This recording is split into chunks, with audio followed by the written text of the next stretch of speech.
Assalamualaikum warahmatullahi wabarakatuh. Pada kesempatan ini kita akan melanjutkan belajar bersama tentang hukum pemerintahan desa atau sistem pemerintahan desa. Tentu saja kalau pendekatannya ilmu pemerintahan, maka yang kita gunakan adalah sistem pemerintahan desa. Tetapi ketika pendekatannya tentang hukum ketatanegaraan, maka kita akan mendiskusikan atau belajar bersama tentang hukum pemerintahan desa. Pada kesempatan ini yang akan kita diskusikan itu mengenai latar belakang lahirnya Undang-Undang Nomor 6 2014. Undang-undang ini diundangkan bulan Januari 2014. Nah, di 2014 ini sebagaimana kita pahami bersama, banyak lahir undang-undang yang berkaitan dengan kekuasaan pemerintahan. Ada Undang-Undang Nomor 6 2014 tentang desa yang akan kita diskusikan, Undang-Undang Nomor 23 2014 tentang pemerintahan daerah, lalu Undang-Undang Nomor 30 2014 tentang administrasi pemerintahan, dan serangkaian undang-undang lainnya. Sahabat pembelajar, undang-undang tentang desa yang akan kita diskusikan ini sebetulnya berawal atau berasal dari satu undang-undang, yaitu Undang-Undang Nomor 23 2004 tentang pemerintahan daerah. Dan undang-undang ini lalu kemudian pecah menjadi atau displit begitu menjadi 3 undang-undang, yaitu Undang-Undang Pemerintah Daerahnya sendiri, yaitu jadi Undang-Undang Nomor 23 2014, lalu Undang-Undang tentang pemilihan kepala daerah, dan kemudian Undang-Undang tentang desa. Nah, Undang-Undang tentang desa itu lebih dulu hadir dibandingkan dengan Undang-Undang Nomor 23 2014. Pembahasan mengenai undang-undang ini atau hasrat untuk merubah undang-undang desa menjadi satu undang-undang sebetulnya sudah lama, bahkan sejak awal ketika Undang-Undang Nomor 32 2004 itu akan diubah. Itu sudah mulai ada perbincangan mengenai perlunya undang-undang desa diatur secara khusus.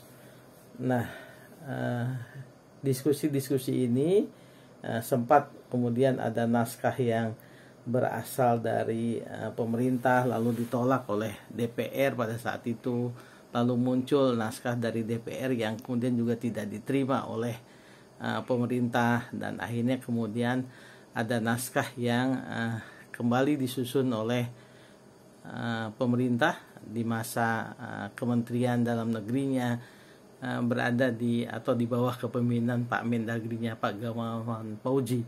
Nah, pada saat itu lalu kemudian gayung bersambut di berbagai kesempatan juga politisi-politisi banyak kemudian membincangkan mengenai dana desa, pentingnya atau perlunya dana desa.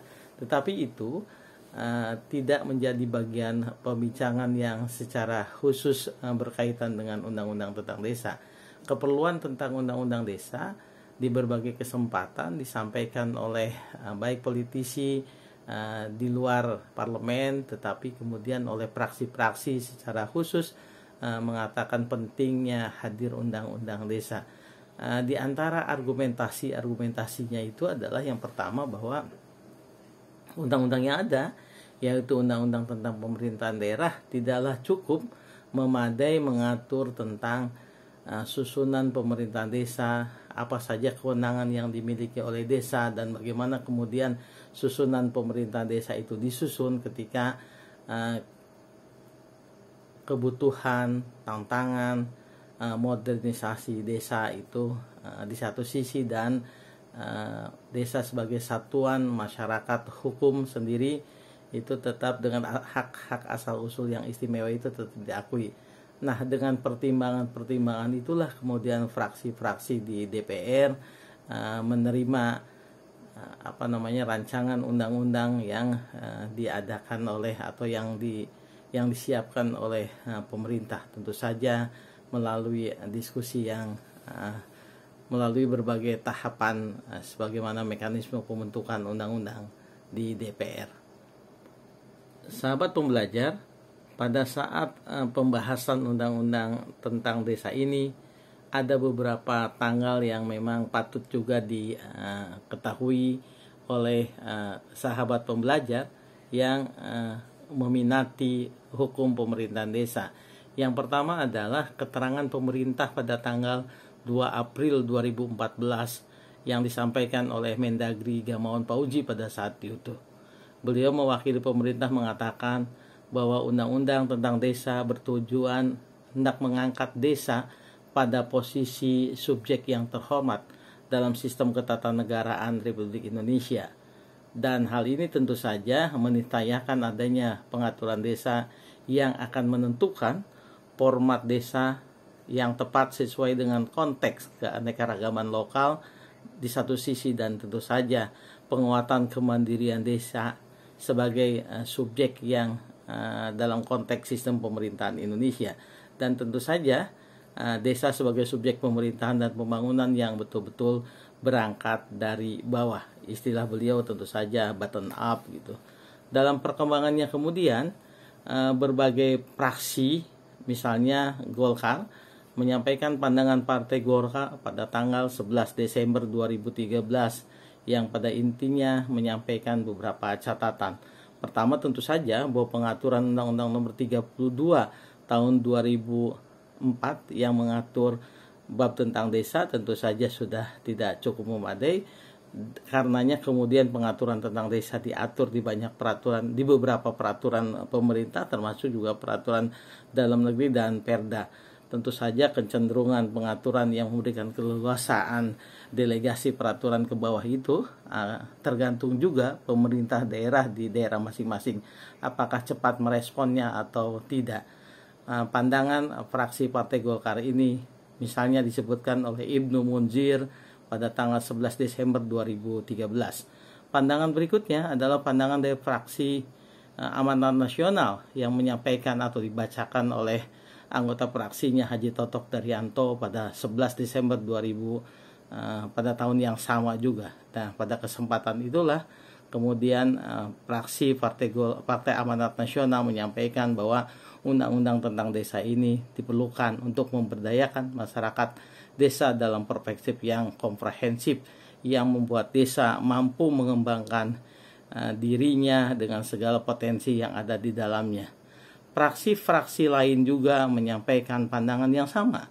Misalnya fraksi yang disampaikan oleh pendapat mini atas RUU Desa, fraksi P3 juga menyebutkan ada paling tidak 5 tujuan dari undang-undang desa itu. Sahabat pembelajar, akhirnya kemudian setelah berbagai fraksi bersama dengan pemerintah menyampaikan pandangan-pandangannya, lalu kemudian terjadi beberapa tahap pembahasan dan akhirnya tanggal 15 Januari 2014 undang-undang tentang desa itu hadir sebagaimana yang kemudian berlaku di Indonesia dewasa ini.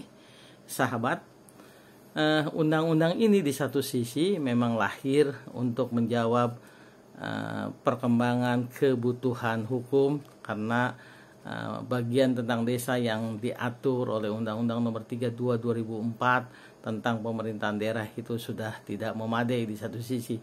Tetapi di sisi lain, undang-undang ini juga cepat atau lebih cepat dibandingkan dengan pembahasan undang-undang desa di masa-masa lalu yang sempat ditolak karena memang ada kehendak dari banyak ketua umum partai yang menghendaki adanya penguatan desa, misalnya melalui dana desa.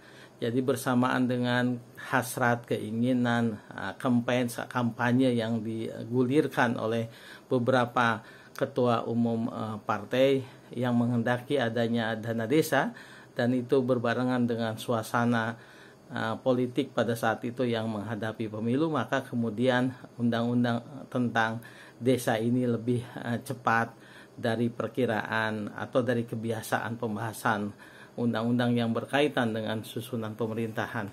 Di sisi lain, karena berbagai perhimpunan kepala desa, perhimpunan pemerintahan desa juga mendorong segera undang-undang desa ini diwujudkan atau ditetapkan, disetujui oleh pemerintah dengan DPR. Nah, sahabat, kira-kira apa sih kemudian isi undang-undang desa yang sudah melalui proses panjang ini? Saya akan mendiskusikannya bab demi bab, bagian demi bab di konten-konten video pembelajaran belajar bersama tentang sistem hukum pemerintahan desa berikutnya. Saya pikir itu. Terima kasih. Mudah-mudahan bermanfaat. Assalamualaikum warahmatullahi wabarakatuh.